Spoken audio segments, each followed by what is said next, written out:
हो गाइस, आज हामी चाहिँ विशेष ठाउँमा साथीहरूसँग भेटघाट हुन गएको। बाबु र म चाहिँ पहिला जुस खाइसकेर यसरी फोटो खिच्यौँ। त्यसपछि चाहिँ बाबु यसरी खेल्दै खेल्दै गयो। चस्मा लगाइरहेछ, सङ्गीता दिदीको चस्मा चाहिँ भाँचिने भयो फाइनली। त्यसपछि हामीले फोटो खिच्यौँ अनि यो गीतमा हल्का हल्का डान्स पनि गऱ्यौँ, रमाइलो गऱ्यौँ।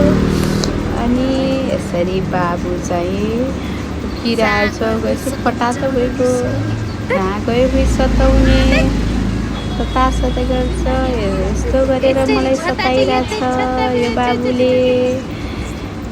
कतै गएर पनि सुक्दैन। लोट्ला भन्ने भनिरहन्छु, भन्दै मान्दैन। सताउँछ बाबु बाबु भन्दा पनि। अब त्यो त गयो होटलको पिपी आफू पनि लड्यो। होटलका दिदीहरू स्टाफ दिदीहरू कति राम्रो यो होटलको। बाबुलाई तानातान कति क्युटो भनेर ल्याउनुहोस् के दिदी भनेर ढोकाबाटै तानेर लगेर गयो। दुईवटा बहिनीहरूले सबले तानातान गरेछन्। ऊ चाहिँ आफूलाई राजकुमार सम्झिरहेछ। बिचार त्यो दिदीहरू चाहिँ तानिरहेछन् तानातान। आइसक्रिम खुवाउँछु भनेपछि बल्ल माने, अझै यास भन्छ।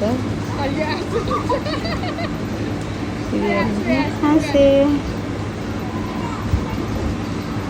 सब दिदीहरूले कति माया गरेको।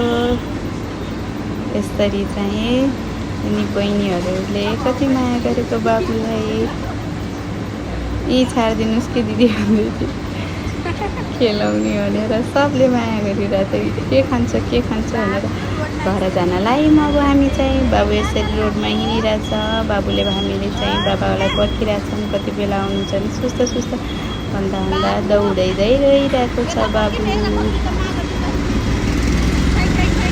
त्यसपछि हेर्नु न अब कहाँ जान्छ। यो बोर्डिङभित्र बस्छ। यहाँ चाहिँ माछाको रहेछ। यहाँनिरको दाइले चाहिँ बोलाइरहनु भएको थियो। मैले चाहिँ यहाँभित्र चाहिँ अक्वायर के भन्छ त्यो माछाहरू पालेको रहेछ क्या। एक्वायर के भन्छ रहेछ। बाबुलाई चाहिँ हेर्नलाई यहाँ दाइहरूले बोलाइरहनु भएको थियो।